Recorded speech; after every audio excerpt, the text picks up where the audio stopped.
Welcome to dial news special debate.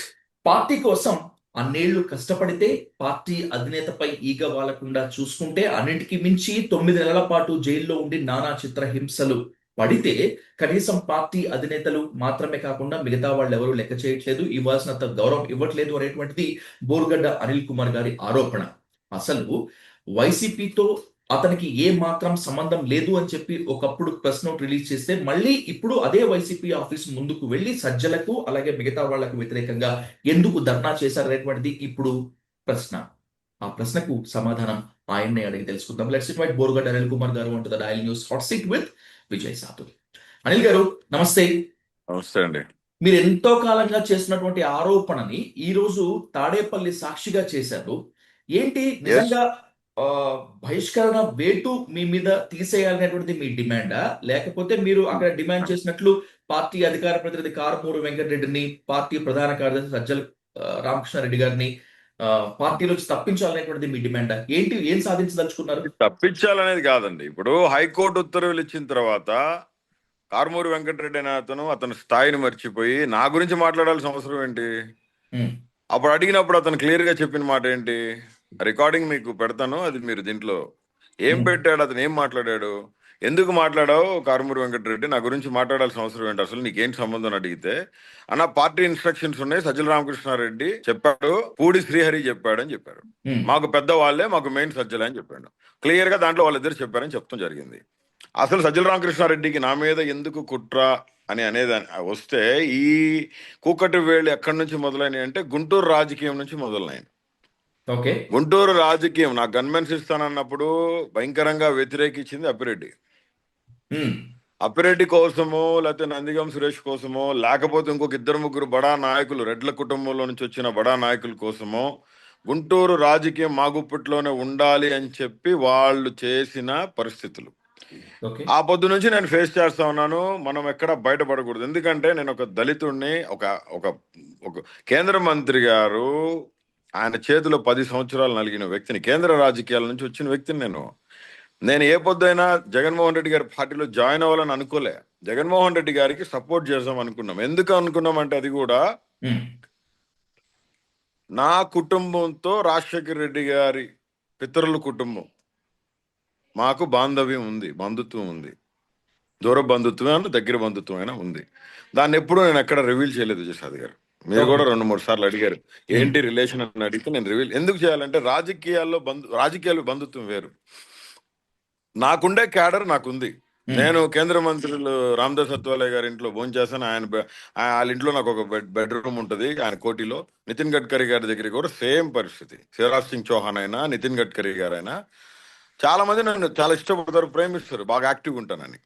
ఈ క్రమంలో నేను జగన్మోహన్ రెడ్డి గారిని రాజశేఖర రెడ్డి గారి కొడుకుగా చూసి, ఒక గొప్ప నాయకుడిగా చూసి ఆయనకి ఖచ్చితంగా నేను మోరల్ సపోర్ట్గా నిలబడాలని అనుకుని చేశా. వరదరాలు ఫైనల్గా కుటుంబ ప్రభుత్వం అధికారంలోకి రావటం, రిపబ్లికన్ పార్టీ కూడా దానికి మద్దతు ఇవ్వటం, అవన్నీ నాకు కొంచెం బాధేసిన విషయాలు కాబట్టి నేను రాజీనామా చేయటం జరిగింది. రాజీనామా చేసి నేను అడిగి పోవాలా? వైసీపీ పార్టీలోకే వెళ్ళాలా? పార్టీ ఆఫీస్కి వెళితే పార్టీ ఆఫీస్కి రావద్దు పిలిచాడు, చల్లామధు ఫోన్ చేశాడు, పార్టీ ఆఫీస్కి రమ్మన్నాడు, పోయినా. సజ్జల కోటరీ, అప్పిరెడ్డి, చల్లామధు, నందిగం సురేష్, ఈ క్వార్టరీస్ ఉన్నాయి. ఆ క్వార్టరీలో కూడా వీళ్ళందరినీ పక్కన పెట్టి చాలా అత్యధికమైన గౌరవం, మర్యాద నాకు అన్న ఇచ్చారు, ఇప్పటికి ఇస్తున్నారు. నేను దానికి కట్టుబడి ఉంటాను. నేను పనిచేసింది జగన్మోహన్ రెడ్డి గారి కోసం, వైఎస్ఆర్సీపీ పార్టీ క్షేమం కోసం పనిచేశాను. నేను ఆ రోజు భారతి మేడం గారిని, నా అక్కని భారతమ్మని పచ్చి బూతులు తిట్టి, క్యారెక్టర్ అసాసినేట్ చేసే ఫొటోస్ మార్ఫింగ్ చేసి వేరే వాళ్ళతో అంట కడితే దాని విషయం మీద స్టేట్లో ఫస్ట్ రెస్పాండ్ అయిన వ్యక్తిని నేను. ఆ విషయం మీకు కూడా తెలుసు, మీడియాలో అందరికీ తెలుసు. ఆ రోజు కారుమూరి వెంకటరెడ్డి ఏమాడు? భారతమ్మ తిడితే పట్టించుకోవాలా, జగన్ సార్ని తిడితే పట్టించుకోవాలా, విజయమ్మ తిడితే పట్టించుకోవాలా, విజయమ్మ గారి జగన్మోహన్ రెడ్డి గారి పుట్టుక గురించి అవమానకరమైన మాటలు మాట్లాడితే పట్టించుకోవాలా. ఆ పొద్దు బోరుగడ్డ అనిలే రెస్పాండ్ అయ్యాడు. కింద మీద బగలు కొట్టి చించి ఆర్ఎస్ పోలీసులకి కేసులు పెట్టి లోపల ఇప్పించాను. నేను అనేది ఏంటంటే ఆ పొద్దు నువ్వు వాల్యూస్ మాట్లాడకుండా ఈ పొద్దు నేను పార్టీలోకి వస్తున్నానంటే నీకు ఎందుకంత భయం? నువ్వెవరు నన్ను అడ్డుకుంటానికి? నేను ఉమ్, దళితుడినని నీకు నీకు చిన్న చూపు ఉందా? నీకు చిన్న చూపు ఉంటే చెప్పు దళితుడినని. ఉమ్. దళిత్ పవర్ ఎట్లా ఉంటుందో నేను చూపిస్తా. ఇక్కడ ఏంటంటే ఇక్కడ జగన్మోహన్ రెడ్డి గారి దగ్గరికి ఈ రోజు జరిగిన విషయం ఏంటంటే, నేను పార్టీ ఆఫీస్కి పోకుండా లోపల ఆపేశారు. పర్మిషన్ కావాలి, అపాయింట్మెంట్ కావాలన్నారు. మీరు అవును, మీరు తీసుకున్నాను నేను మీరు పోనీ. పార్టీ ఆఫీస్ లోకి వెళ్లేందుకు అక్కడికి వెళ్ళారా, లేకపోతే ధర్నా చేసేందుకే వెళ్ళారా? ఏంటి అసలు మీ నేను ఇంటెన్షన్ అక్కడ? ధర్నా చేయలేదు. విజయసాయి గారు ఒకటి ధర్నా కానీ నిరసన కానీ చేయలా. ఓకే. నేను ధర్నా కానీ నిరసన కానీ చేసే పరిస్థితి ఉంటే మొత్తం 2 కిలోమీటర్లు జామ్ అయ్యేది అక్కడ. ఇప్పుడు నాకు ఆ ఉద్దేశం లేదు జగన్మోహన్ రెడ్డి గారి మీద కానీ వైసీపీ పార్టీ మీద కానీ. ఎప్పటికైనా సరే నా ఆఖరి శ్వాస వరకు నేను జగనన్న క్షేమం కోరే వ్యక్తిని. జగనన్న కోసం పనిచేస్తా ఖచ్చితంగా, అది వేరే విషయం. ఉమ్, నేను అక్కడికి వెళ్ళింది, నా భార్యను నేను వెళ్ళింది ఎందుకు వెళ్ళామంటే, జగన్మోహన్ రెడ్డి గారికి నాకు జరిగిన అన్యాయం చెప్తానికి వెళ్ళాం. నా వైఫ్ కూడా ఒక పొలిటికల్ ఫ్యామిలీకి, ఒక ఫ్రీడమ్ ఫైటర్స్ ఫ్యామిలీకి చెందిన చాలా గొప్ప ఫ్యామిలీకి చెందిన తను ఆ అమ్మాయి. ఉమ్, తను ఇట్లా సజ్జల నన్ను పార్టీకి రావద్దన్నాడు. 10 రోజుల క్రితం నేను పార్టీ ఆఫీస్కి పోతే నన్ను పార్టీ ఆఫీస్కి రావద్దన్నాడు. అమ్మా ఏం జరిగిందంటే చెప్తాను మీకు. ఉమ్. ఒక 15 రోజుల క్రితం నేను పార్టీ ఆఫీస్కి వెళ్ళా. ఎందుకు తాడేపల్లి పార్టీ వెళ్ళాను? ఆఫీస్కి వెళ్ళారు. పార్టీ ఆఫీస్కి వెళ్తా ఉన్నాను. కారుమూరి వెంకటరెడ్డి నా గురించి మాట్లాడిన తర్వాత మనకి అక్షంతలు గట్టిగా పడినాయి. అందరూ తిట్టారు, అప్పిరెడ్డి తిట్టారు, సజ్జల గారు తిట్టారు, అందరూ తిట్టారు. ఆయన నుంచి వార్నింగ్స్ వచ్చినాయి. మనోడిని పక్కన పెట్టారు. మళ్ళీ ఒక 20 రోజుల తర్వాత మనోడికి మళ్ళీ సాక్షులు యథావిధి తదారాజా మాట్లాడుతూనే ఉంటాడు మనోడు. ఉమ్, సరే, అది పార్టీకి మంచిది. మాట్లాడగలిగే వాళ్ళు ఎవరు లేరు కాబట్టి ఆయన మాట్లాడతారు కాబట్టి ఆయన పెడతాం, తప్పులేదు. ఉమ్, నేనేంటి, అడ్వకేట్స్ కావాలి అని చెప్తే సల్లామోదుకు ఫోన్ చేసి చెప్తే ఉంటే దగ్గర వచ్చి ఒకసారి కలిసిపో ఉన్నాడు అన్న. సరే పోయినా. ఉమ్. పోతే ఆయన 3 గంటలు నన్ను చూశాడు. చూసి విష్ చేశాను. కూర్చోమ్మా అన్నాడు. కూర్చున్నా. ఎదురుగా సోఫా సెట్స్ లో కూర్చున్నా. గంట అయింది, 2 గంటలైంది, 3 గంటలైంది. ఆ, 3 గంటల 10 నిమిషాలకి ఏమో బయటకు వచ్చాడు వాష్రూమ్కి పోవటానికి. ఓకే. వాష్రూమ్కి పోయి వచ్చేటప్పుడు కనీసం మనం అక్కడ ఉన్నాం కనపడి విష్ చేయాలి, కానీ విష్ చేసి అందరూ విష్ చేస్తుంటే ఉమ్, ఎదురుగా వచ్చి ఎవరు మను అన్నాడు. నాకు అసలు ఏం అర్థం కాల. నీ అమ్మ ఎవరంటాడు ఇందిరా బాబు అబ్బా అని ఎవరమ్మా అన్నాడు. అంటే అర్థమైపోయింది కావాలని మనోడు అవమానిస్తున్నాడని. మిమ్మల్ని అక్కడ మిమ్మల్ని అదే పార్టీ ఆఫీస్ లో మీరు ఎవరిని అడిగాడా సజ్జల? ఆయన అడిగారా? అయ్యో, అసలు మొహం ఒకలాగా పెట్టి ఎవరమ్మను ఎవరు అన్నాడు. నాకు అర్థం కాల. ఏమో మైండ్ ఏమన్నా పోయింది ఇతనికి, ఆ, ఏది ఎంత అవమానిస్తాడా ఏందని చెప్పి మళ్ళీ రెండోసారి ఏమన్నా కావాలని మాట్లాడుతున్నావా అన్న. ఎవరు ఎవరు ఎవరమ్మా ఎవరు అంటే పక్కన వాళ్ళు నవ్వుతా ఉన్నారు. అని నేనన్నా బోరుగడ్డ నీళ్ళు అన్నా. ఎటుంటది నాకు, లేడీస్ అందరూ ఉండి ఎంత అవమానం అవుతుంది. ఆ, ఎవరంటావేంది నువ్వు, ఎవరు అనేది ఏంది నువ్వు అసలు. అయిపోయింది. మళ్ళీ ఇంకొక 1:40 నిమిషాలు కూర్చున్నాను. ఈ 1:40 నిమిషాలు ఏమైందో తెలుసా, ఆయన వాష్రూమ్కి వెళ్ళేసి వెళ్ళాడు. కూర్చోమ్మా 2 నిమిషాలు పిలుస్తా అన్నాడు. ఏదో మేమేదో దిక్కులేని వాళ్ళకి మళ్ళీ, మేమేదో అంటరాని వాళ్ళకి మళ్ళీ కూర్చోలేదు, పిలుస్తాను కూర్చో ఇట్లా మాట్లాడాడు. సరే అయిపోయింది. ఒకటి, జగన్మోహన్ రెడ్డి గారి పార్టీ ఆఫీస్లో ఉన్నప్పుడు వెళ్ళా. అప్పుడు ఏమన్నాడు, అప్పటికి 4 రోజుల క్రితం వెళ్ళాను. అప్పుడు ఏదో గొడవ అయిందని మీకు కూడా చెప్పారు కదా, మీకు కూడా ఇన్ఫర్మేషన్ ఉంది. ఉమ్, కారుమూరి వెంకటరెడ్డిని శ్రీహరిని ఏదో చేసుకున్నానని మీరు అడిగితే నేను కాదని చెప్పాను. ఉమ్, ఉమ్, ఆ రోజు పైకి పిలిచి, నువ్వు నా బిడ్డలాంటోడివి, పార్టీకి నువ్వు చాలా పెద్ద అసెట్, అది ఇది. జగన్మోహన్ రెడ్డి గారు ఉన్నప్పుడు 2 సార్లు వెళ్ళాను. అబ్బో చాలా బాగా చూసుకున్నారు. జగన్మోహన్ రెడ్డి గారు లేనప్పుడు జరిగింది. అసలు నువ్వు ఎవరమ్మా నువ్వు ఎవరమ్మా అని సాక్ష్యం ఉంది. పక్కన నా పిఏ ఉన్నాడు, నాకు కావాల్సిన 2 నా బంధువులు ఉన్నారు అక్కడ, వైసీపీ పార్టీ వాళ్ళే. ఉమ్, సరే, అది ఏంటంటే వాళ్ళు కూడా చాలా బాధపడారు. అదే నన్ను అట్టంటాడని. వాళ్ళు ఏమన్నారు తెలుసా, అన్నా మామూలుగా తొక్కడు మనోడు, అస్సలు మమ్మల్ని పట్టించుకోడు. ఇక్కడ మేము పార్టీలో స్టేట్ జాయింట్ సెక్రటరీ లెవెల్లో ఉన్నాము, మా ఉమ్. బతుకులు ఇట్టాగే ఉంటే జగన్ సార్ చాలా బాగా చూసుకుంటాడు అన్న మమ్మల్ని, ఆయన కోసమే మేము ఇంకా పార్టీలో ఉన్నామని చెప్పినారు. సరే అయిపోయింది. ఇప్పుడు నేను ఆ మాట అనిన తర్వాత, ఆయన లోపలికి పోయిన తర్వాత 1:40 నిమిషాలు అందరూ వెళ్ళిపోయేంత వరకు నన్ను వెయిట్ చేయించి లాస్ట్ లో నన్ను పిలిచి డోర్ వేసి నాకు చెప్పిన మాట ఏంటంటే, ఏందమ్మా అన్నాడు. ఉమ్, ఏం లేదన్నా, మీరు అడ్వకేట్స్ ఏదో నాకు ఏదో అపాయింట్ చేస్తున్నారని నేను వచ్చానన్నా, నేనేమంతా ఇది చేయలేదు కదా, మీరు ఎందుకు నన్ను అట్లా అవాయిడ్ చేస్తున్నారు, ఇందాక కూడా ఎందుకు అన్నట్టు అన్నారు మీరు అని అడిగినా. ఓకే. కావాలని అన్నారు కదా మీరు, రావద్దంటే రానన్నా, మీరు అట్లా అవమానించొద్దునని చెప్పిన. జగనంతా చూసుకుంటాను, మీరు అవమానించొద్దని చెప్పిన. ఆ, అయిపోయిన తర్వాత మనోడు ఆ నువ్వు అయినా పొద్దాకల పార్టీ ఆఫీస్కి రావాల్సిన అవసరం ఏందమ్మా, పార్టీ ఆఫీస్కి రావద్దు నువ్వు అన్నాడు. ఉమ్, నేను ఆ రోజు ఆపొద్దే అక్కడ అక్కడ గట్టిగా పెట్టేసిన. నువ్వెవడు అన్న నాకు చెప్తానికి వద్దని, ఇది నా కన్న తల్లి, నా పుట్టిలతో సమానం, ఇది నేను ఖచ్చితంగా ఎవడు ఆంధ్రప్రదేశ్లో ఎవడన్నా ఇక్కడికి వచ్చిపోవచ్చు, నా పార్టీ ఆఫీస్ ఇది, తప్పది. మీరు ఇంకొకసారి అనకండి అన్న, మీరు ఇట్లా పిలిచి అవమానించేది కాదు. లాస్ట్ మంత్ ఏమో నువ్వు నా బిడ్డ లాంటి అన్నావు, పెద్ద అసోట్ అన్నావు, పార్టీకి కాఫీ చేతికి ఇచ్చావు, వాటర్ బాటిల్ తీసి ఇచ్చావు, శ్రీహరి సాక్ష్యం అభిరెడ్డి సాక్ష్యం, దానికి ఏందన్నా ఇది కరెక్ట్ కాదు కదా అని చెప్పిన. చెప్తే ఉమ్, మనవాడు అది ఏదో మనసు నొచ్చుకున్నాడు పెట్టాడు. సర్లేమ్మా సర్లేమ్మా సర్లేమ్మా అంటే ఏంది, బయటికి పొమ్మని. ఉమ్. సర్లేమ్మా సర్లే సర్లే ఓకేలే ఓకేలే అంటే అంటే ఇక నువ్వు బయటికి వెళ్ళి కానీ నేను పోవాలని. ఇక వచ్చిండు, వచ్చి ఆ, నాతో ఒక మాట అన్నాడు. ఏం బయటకు వస్తా డోర్ దగ్గర, నీకు ఏదైనా అవసరం ఉంటే చల్లా మధుతో టచ్లో ఉండలేమ్మా, పార్టీ హౌస్కి ఎందుకు రావటం అన్నాడు. నాకు ఎవరితో మళ్ళీ టచ్ లో కోపం వచ్చింది. ఉండమన్నారు? నేను ఎవరితో? చల్లా మధు ఓకే, ఓకే. ఉమ్, ఆయనతోనే ఉంటాడు ఎప్పుడు. ఆ, చల్లా మధుతో టచ్లో ఉండలేమ్మా అన్నాడు. నాకు బాధేసింది చాలా. పదే పదే చెప్తున్నాడు పార్టీ హౌస్కి రావడం ఎందుకులే, చల్లా మధు టచ్లో ఉంటే. సర్లేనా నేను అన్న దగ్గర మాట్లాడుకుంటా, జగన్ అన్న దగ్గర. నేను సీరియస్గా మెట్లు దిగేసి వచ్చేసిన. యాక్చువల్గా నాకు చాలా కోపం వచ్చింది, చాలా బాధేసింది. ఉమ్, అసలు కనీసం విలువ లేదా నాకు ఇక్కడ. ఏంటిది నా బతికిట్ అయిపోయింది. కేంద్ర మంత్రులు రేత్రి 1 గంటకి 2 గంటలకి ఫోన్ చేస్తే ఫోన్ తీస్తారబ్బా నా ఫోను, ఉమ్, తెలుసా. ఆ అది నేను ఏంటంటే నాకు నన్ను ఇంత దిగజారుస్తున్నాడు ఎందుకు అని నేను తర్వాత ఎంక్వైరీ చేస్తే, ఉమ్, అతని కోటరీలో ఉన్న గుంటూరు సిటీలో ఉన్న వాళ్ళు అతనికి చెప్పింది ఏంటంటే, వాడు పార్టీలోకి రాకముందే వాడి ఉచ్చ పెట్రోల్ మండుతుంది, వాడు పార్టీలోకి వచ్చినాడంటే ఇక మా బతుకులు తెల్లారినట్టే, ఉమ్. మాతోని కాదు.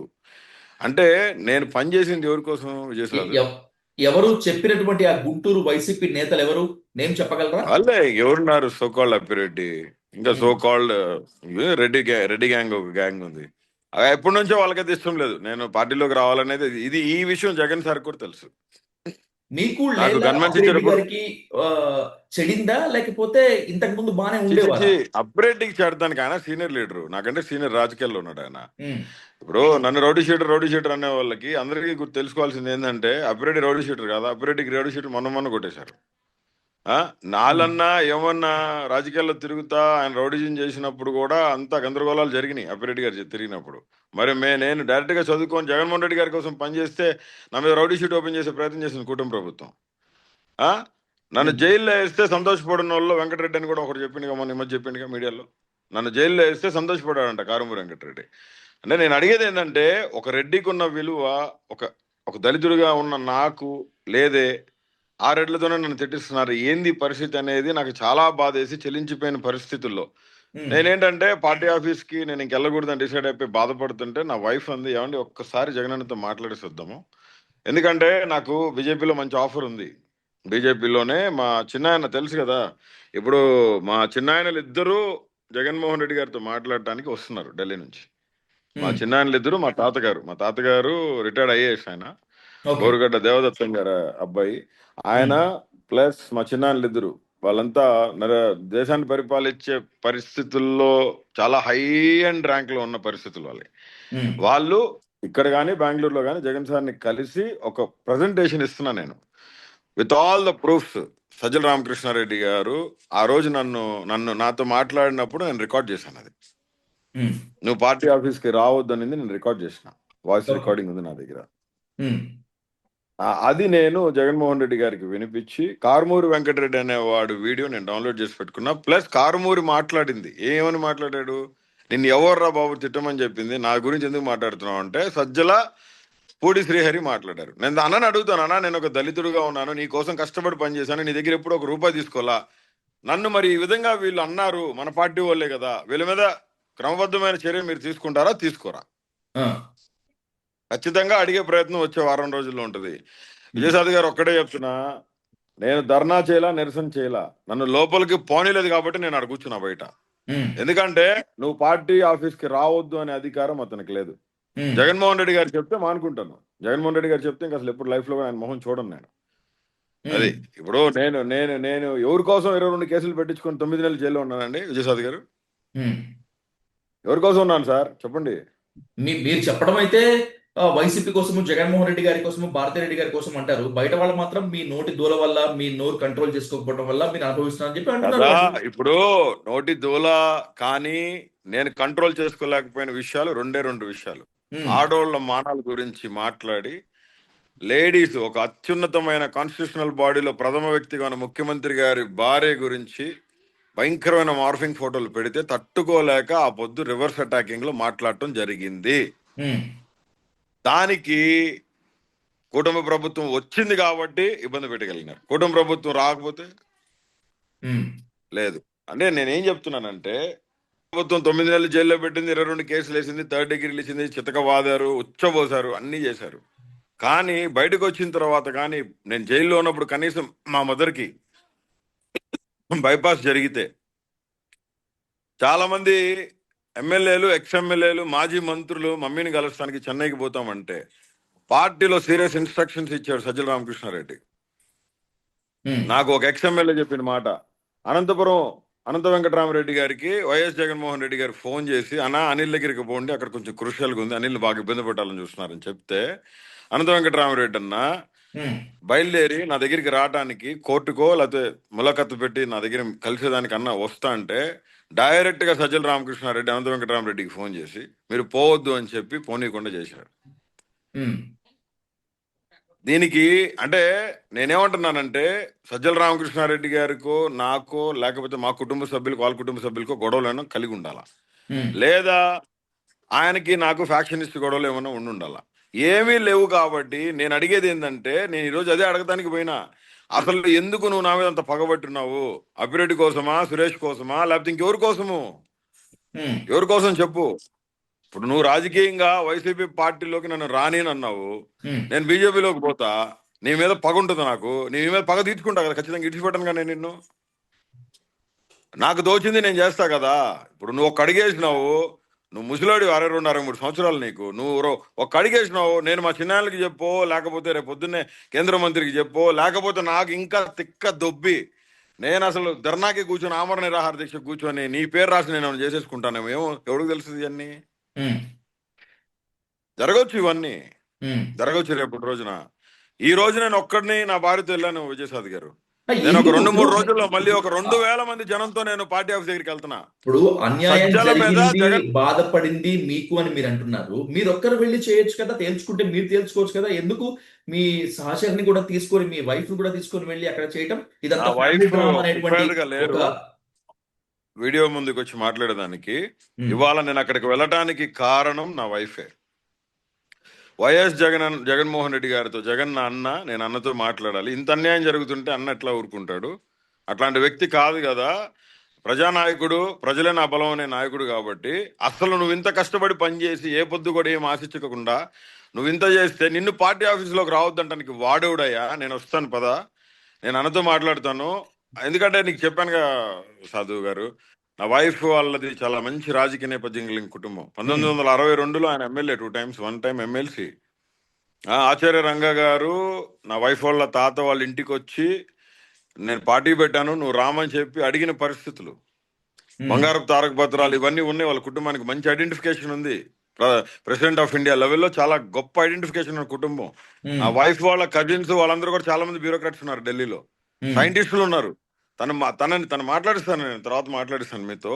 తను నేను యాక్చువల్గా బిజినెస్ లైనప్ లో ఉన్నా, నేను అసలు రాజకీయాలకు కొన్ని రోజులు దూరంగా ఉందాం అనుకున్నా. కానీ రోజు రోజుకి ఏమవుతుందంటే, పార్టీలో నన్ను రాకుండా నా రాజకీయ జీవితాన్ని సమాధి చేయాలని చూశాడు సజ్జల రామకృష్ణారెడ్డి. ఉమ్. దానికి ఈ రోజు నేను ఒక మెట్టు ముందెక్కి నేను ఒక ఇత్తనం వేశాను. ఈ రోజు ఒక ఇత్తనం నాటా. ఇప్పుడు మీరు ఫ్యామిలీతో సహా వెళ్ళి అక్కడ మీ నిరసన వ్యక్తం చేశారు, నాకు అన్యాయం జరిగింది అని చెప్పి అన్నారు. సరే, సజ్జలని, కారుమూరు వెంకటరెడ్డి గారిని, అలాగే ఇంకొక చల్లా మధు గారిని డిస్మిస్ చేస్తారు, మీ మాటలను నమ్మి చర్య అహ్మద్ తీసుకుంటారు, గారు, నమ్మకం గుడి నాకైతే శ్రీహరి, లేదు. కానీ what my question is me considerations, me appeal కనీసం వాళ్ళు కన్సిడర్ చేస్తారు అన్న నమ్మకం అయితే ఉందా మీకు? నేను వాళ్ళు కన్సిడర్ చేయాల్సిన అవసరం లేదు, జగన్మోహన్ రెడ్డి గారు కన్సిడర్ చేస్తారు ఖచ్చితంగా, అదే అదే నమ్మకం నాకు ఉంది. నేను ఎందుకంటే అడుగుతుంది కూడా ఒకటి అదే. చెప్తున్నా, జగన్మోహన్ రెడ్డి గారు మాత్రమే నేను కాకుండా భారతీ రెడ్డి ఖచ్చితంగా గారు చేస్తారు. మిమ్మల్ని ఎందుకు చేయరు? ప్రియారిటీలోకి తీసుకుంటారా అని. I'm not at all white paper or nor nothing else like a pot, empty pot. I'm fully loaded personality and you know that. Jagan అన్న ఆల్సో మైట్ బి లైక్, నేను ఒకటే అనుకున్నాను విజయ్ సార్, జగన్మోహన్ రెడ్డి గారి మీద నా ఒపీనియన్ ఒకటే. ఆయన చాలా తెలివి కలిగి, చాలా జ్ఞానం కలిగిన వ్యక్తి, ఉమ్, చాలా గుండె ధైర్యం కలిగినోడు. నాకు బాగా ఇష్టం ఈ ఒక్క విషయంలోనే, గట్స్ ఉన్న మొగోడు మొనగాడు జగన్మోహన్ రెడ్డి. ఖచ్చితంగా ఒక లైనప్ లో ఆయన నన్ను బయటకు తీసుకొస్తారు, ఖచ్చితంగా నన్ను అకామిడేట్ చేస్తాడని నేను అనుకుంటున్నా. కాకపోతే నేను చాలా కంట్రోల్ చేసుకుంటున్నా బూతులు మాట్లాడకూడదని. ఈ రోజు కూడా ఒక బూతు మాట వచ్చేసింది. ఉమ్, కారుమూరి వెంకటరెడ్డి గురించి. ఎందుకంటే యాక్చువల్గా నా పాత స్టైల్లో ఉంటే ఈ పాటికి మన పరిస్థితి ఏమవుతున్నోళ్ళు. కానీ ఇప్పుడు అన్లెస్ లైక్ యునో ఒక ఎవడో ముక్కు మొహం తెలియనోడి గురించి నేను మాట్లాడను. ఉమ్, అట్లాగే నా గురించి మాట్లాడి వాడేదో పెద్దోడైపోవాలని చెప్పి బోరగడ్డ అనిల్ ఎవడో మాకు తెలియదు, బోరగడ్డ అనిల్ జైల్లో వేస్తే మేము సంతోషపడ్డాం, బోరగడ్డ అనిల్ ఒక రౌడీ షీటరు, ఇవన్నీ మాట్లాడినప్పుడు ఉమ్, ఎస్సీ కమిషన్ లో కేసు పెట్టాను విజయసాద్ గారు. ఉమ్, కేసు రిజిస్టర్ అయింది. కేసు నెంబర్ చెప్తాను, రాసుకోండి. ఉమ్. ఈ కేసు నెంబర్ ఏంటంటే సజ్జల రామకృష్ణారెడ్డి గారి మీద కూడా ఫైల్ అయింది. ఓకే. సజ్జల రామకృష్ణారెడ్డి, ఆ, మన పూడి శ్రీహరి, కారుమూరి వెంకటరెడ్డి మీద కేసు రిజిస్టర్ నిన్న అయింది. ఉమ్, నేను మీకు నిన్న పొద్దున అయింది, 11 గంటలకు కేసు రిజిస్టర్ అయింది. నాకు తెలిసి మేబీ 2 to 3 days లో మెయిల్ వస్తుంది డీజీపీ కాను చీఫ్ సెక్రటరీకి ఎంక్వైరీ చేయమని దీని విషయంలో. ఓకే. ఖచ్చితంగా గట్టిగా దీని విషయంలో ముందుకు పోతాను నేను. ఎందుకంటే జగన్మోహన్ రెడ్డి గారు సమన్యాయం చేస్తారు అందరికీ. నన్ను ఉత్తుపుణ్యానికి రౌడీ షీటర్ అన్నాడు, నేను కేసు పెట్టాను. ఇప్పుడు రౌడీ షీటర్ అంటే అది నాకు ఒక్కడికి ఆపాదించలా, నా చెల్లెల దాకా పోయింది అది. ఉమ్, గుంటూరులో హోసనా మినిస్ట్రీస్ కి సంబంధించిన ఏసన్న గారి మేనల్లుళ్ళు ఇద్దరికి నా చెల్లెల్ని ఇచ్చిన. ఉమ్, మా పెద్ద బావ గారు ఏదో అన్నారంట, ఈ మీ అన్నకి రౌడీ షీట్ ఓపెన్ చేశారు, ఎక్కడ పడితే అక్కడ ఫంక్షన్స్ లో కానీ ఎక్కడ ప్రయారిటీ ఇవ్వద్దని చెప్పి. ఎట మాట్లాడతారు అది? నా చెల్లె ఉమ్, నాకు చెప్పింది, ఆ రౌడీ షీట్ ఓపెన్ చేశారు అన్నారంట కదా, బావ అన్నారంట కదా. అంటే ఏమోరా మరి, ఆయన ఏదో ఫీల్ అయ్యాడులే, వదిలేసాయి. ఏమంటామండి పిల్లనిచ్చిన కాడ. మరి వీటి మీద రేపొద్దున్నే జాతీయ ఎస్సీ కమిషన్ కి సజ్జల రామకృష్ణారెడ్డి గారు సమాధానం చెప్పాలి, పూడి శ్రీహరి గారు సమాధానం చెప్పాలి, కారుమూరి వెంకటరెడ్డి గారు సమాధానం చెప్పాలి. ఖచ్చితంగా అరెస్ట్ చేస్తారు, ఖచ్చితంగా కమిషన్ ఎంక్వైరీ అవుతుంది, ఇమీడియట్ హియరింగ్ పెట్టించేస్తాను నేను. ఆగే ప్రసక్తి అయితే ఉండదు. ఉమ్. ఓకే. ఆ. Let's conclude with one question. ఇప్పుడు నాకు కావాల్సింది ఏంటంటే, ఇప్పుడు మిమ్మల్ని తాడేపల్లి పార్టీ ఆఫీస్ నుంచి బలవంతంగా పంపించారా, లేకపోతే ఏదైనా హామీతో చి చి చి చి. పంపించారా? చి చి చి చి. No no no no no. Um, వాళ్ళు ఏంటంటే అక్కడ లోపలికి వెళ్ళి ఏదో గొడవ చేస్తానని చెప్పి వాళ్ళు అనుకున్నారు. ఉమ్, ఆ, రెండో విషయం ఏంటంటే సమ్ సెక్యూరిటీ రీజన్స్ ఎమ్మెల్యేస్ తో పాటు వచ్చిన మనుషులు కూడా బయట ఉన్నారు. ఓకే. యాక్చువల్ గా నేను ఒక పెద్ద మనిషికి ఫోన్ చేశాను, నువ్వు లోపలికి వచ్చేసి ఎవరు నిన్ను ఆపింది అన్నారు. సరే ఉమ్, కాదులే, ఎందుకంటే నేను అక్కడ కూర్చుంటే ఇంకంతా గందరగోళం అవుతుంది. ఉమ్, లైక్ మీడియా రావటం, దాన్ని ఇంకొక రూట్ లోకి తీసుకుపోవటం, అదంతా అవుతుంది. దానికోసమే నేనే లేచాను. ఎందుకంటే జగన్మోహన్ రెడ్డి గారు నా వల్ల కొంచెం కూడా బాధపడకూడదు. కాకపోతే మేము బాధపడి నా భార్యను తీసుకుని ఈ రోజు రావడానికి గల కారణం ఏంటంటే, ఉమ్, నా భార్య జగన్మోహన్ రెడ్డి గారి దగ్గర కొన్ని పాయింట్స్ అడగాలని వచ్చింది. ఆ అవకాశం మాకు ఈ రోజు కల్పించలా. కాకపోతే రేపు కానీ ఎల్లుండి కానీ లేదా మా చిన్నాయలతో కానీ నా కుటుంబ సభ్యులతో నేను బెంగళూరులో కానీ ఎక్కడైనా సరే అన్నను కలిసేదే. ఉమ్, కలిసిన తర్వాత అన్నకి ఒక మాట చెప్తాను నేను, నాకు ఈ రకంగా ఇబ్బందులు కలిగినాయి అన్న, ఆ రోజు నేను అలా కూర్చుండానికి కారణం కూడా అదే, మిమ్మల్ని ఇబ్బంది పెట్టాలని కాదు. ఎందుకంటే ఒకటబ్బా, వాట్ ఈజ్ అనిల్ అనే కోర్, ఆ కోర్ మొత్తం జగన్మోహన్ రెడ్డి గారికి తెలుసు. ఉమ్. పార్టీ సిద్ధాంతాలు వేరు, ఆయన పర్సనల్ గా ఆయనకి పర్సనల్ గా నా మీద ఉన్న ప్రేమ వేరు. కాకపోతే నేను కూడా కొంచెం మోల్డ్ అయ్యి కొంచెం చేంజ్ చేసుకొని త్వరలోనే పార్టీలో నేను జాయిన్ అవుతానని చెప్పి మనస్ఫూర్తిగా మీకు తెలియజేస్తున్నాను. That's it. రైట్ అనిల్ గారు, thank you so much for joining the debate. మీరు అనుకున్న దాని ప్రకారము ఆ హామీ త్వరగా వస్తుందేమో, లేకపోతే వైసీపీ నుంచి మీకు ఎలాంటి అంటే నేను ఒక విషయం అందుతుంది? చెప్పదలుచుకున్నాను విజయసాద్ గారు. నేను దళితున్నని, వాళ్ళు రెడ్లని, వాళ్ళకి పెద్దపీట వేసి నన్ను చిన్న చూపు చూసే పరిస్థితులు పార్టీలో ఉండవని నేను మనస్ఫూర్తిగా కోరుకుంటున్నా, ఆశిస్తున్నా. ఆ విధంగా సమన్యాయం చేస్తారని, అతను రెడ్డి కులస్తుడే, అహంకారి, కారుమూరి వెంకటరెడ్డి, సజ్జల రామకృష్ణారెడ్డి దళితుల మీద ఏదో చిన్న చూపు చూస్తున్నారని చెప్పి పార్టీలో చాలా పెద్ద టాక్ ఉంది. అలా చూస్తున్నారు కూడా. జగన్మోహన్ రెడ్డి గారు ఉన్నప్పుడు పార్టీ ఒకలాగా ఉంటుంది, జగన్మోహన్ రెడ్డి గారు లేనప్పుడు పార్టీ ఇంకోలాగా ఉంది అక్కడ పార్టీ ఆఫీస్.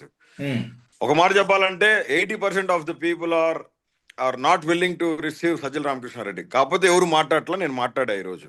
ఉమ్, అండ్ నేను ఒకటే అనుకుంటున్నా, దళితుడుగా ఉన్న నన్ను చాలా మంచి పొజిషన్లో అకామిడేట్ చేస్తారని, ఖచ్చితంగా అవాయిడ్ చేయడని నేను మనస్ఫూర్తిగా అనుకుంటున్నాను. అది రైట్, ఖచ్చితంగా జరగాలని దేవుడిని ప్రార్థిస్తున్నాను. That's it. రైట్. ఎందుకంటే భారతమ్మ కానీ జగన్మోహన్ రెడ్డి గారు కానీ దేవుడు మాటకి లోబడే వ్యక్తులు, మంచి మనసు కలిగిన వ్యక్తులు. వాళ్ళు ఎవరి జీవితాలు నాశనం చేసే వ్యక్తులు కాదు. ఉమ్, అట్లాగే నా విషయంలో కూడా పెద్ద మనసుతో ఆలోచించి వాళ్ళు ఒక స్టెప్ తీసుకొని నన్ను అకామిడేట్ చేసి నా జోలికి ఇంకొకటి ఎవడో రాకుండా వాళ్ళు సీరియస్ ఇన్స్ట్రక్షన్స్ ఇస్తారని, ఆల్రెడీ ఇచ్చేశారు, సీరియస్ ఇన్స్ట్రక్షన్స్ ఇస్తారని మనస్ఫూర్తిగా నమ్ముతున్నా. మేబీ ఏమన్నా కాన్సిక్వెన్సెస్ కనుక హార్డ్గా ఉంటే ఉమ్. ఖచ్చితంగా నేను, వాళ్ళు ఒక అడుగు ముందుకేస్తే నేను 1000 అడుగులు ముందుకేస్తాను. నేను సిద్ధంగా ఉన్నా. నేను మళ్ళీ చెప్తున్నాను, ఒక 2 రోజుల్లో 3 రోజుల్లో ఒక 2000 మంది కార్యకర్తలతో నేను అక్కడికి వెళ్ళి సజ్జల రామకృష్ణారెడ్డి, పూడి శ్రీహరి, కారుమూరి వెంకటరెడ్డిని అయితే పార్టీ నుంచి బర్తరఫ్ చేయాలా. ఉమ్, సజ్జల రామకృష్ణారెడ్డిని, పూడి శ్రీహరిని ఖచ్చితంగా బహిరంగ క్షమాపణ నా కుటుంబానికి చెప్పించాలా. ఎందుకంటే నా చెల్లి, నా బావ నా గురించి భంగపడకూడదు, నా గురించి అవమానపడకూడదు. ఇక్కడ ఇది నా ఉమ్, కుటుంబాన్ని తాకింది కాబట్టి నా డిమాండ్ ఇది. నా భార్య కూడా అడిగే డిమాండ్ ఇదే. రాజకీయ నేపథ్యంలో మా మామ అడిగారు, పొద్దున ఒక మాట అడిగారు మా మామ ఈరోజు పొద్దున. ఉమ్, ఏమడిగారు తెలుసా ఆయన?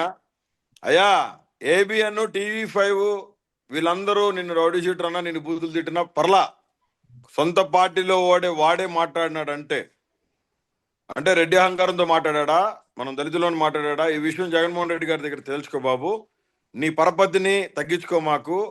ఇంకొకసారి వాడు అట్లా మాట్లాడాడంటే వాడికి సమాధానం మేమే చెప్తాం. పోయి నేను మీ బామ్మర్దులు పోయి చెప్తామయ్యా, జగన్మోహన్ రెడ్డి గారితో నువ్వు మాట్లాడు, లేదంటే మిమ్మల్ని కూడా రమ్మంటే మేము కూడా వస్తామని చెప్పి. ఇది కుటుంబానికి సంబంధించిన విషయం విజయసాద్ గారు. ఉమ్. సజ్జల కోసమో లేకపోతే ఇంకోటి కోసమో నేను రాజకీయ జీవితాన్ని నాశనం చేసుకునే పరిస్థితిని కాదు. ఎంత దూరమైనా పోతా, ఫైట్ చేస్తా. ఒక 2-3 రోజుల్లో, అంటే నేను ఇవాళ వెళ్ళి అక్కడ మీడియాలో మాట్లాడింది కూడా పార్టీలో వాళ్ళు గమనించుకోవాలా. కారుమూరి వెంకటరెడ్డి గారు నా కొడుకని ఏదో మాట్లాడా, అయితే ఒకటి నా బాధని అర్థం చేసుకొని నాకు కరెక్ట్ ఆన్సర్ వచ్చిందా ఓకే, లేదంటే 2-3 రోజుల్లో 2,000 మంది కార్యకర్తలు, దళితులతో, దళిత సంఘాలతో నేను అక్కడికి వెళ్ళి కూర్చుంటా ఖచ్చితంగా. సజ్జల రామకృష్ణారెడ్డి అనే వాడితో బహిరంగ క్షమాపణ నాకు చెప్పించేంత వరకు, కారుమూరి వెంకటరెడ్డిని బర్తరఫ్ చేసేంత వరకు నేను అక్కడ నుంచి కథలను ఖచ్చితంగా ఆమరణ నిరాహార దీక్ష చేస్తాను. Right. Thank you so much Anil Kumar గారు. మళ్ళీ నమస్తే. చూద్దాం వాళ్ళ వైపు నుంచి ఎలాంటి ఉంటుంది ఏంటి అనేటువంటి. Thank you much more. Thank you.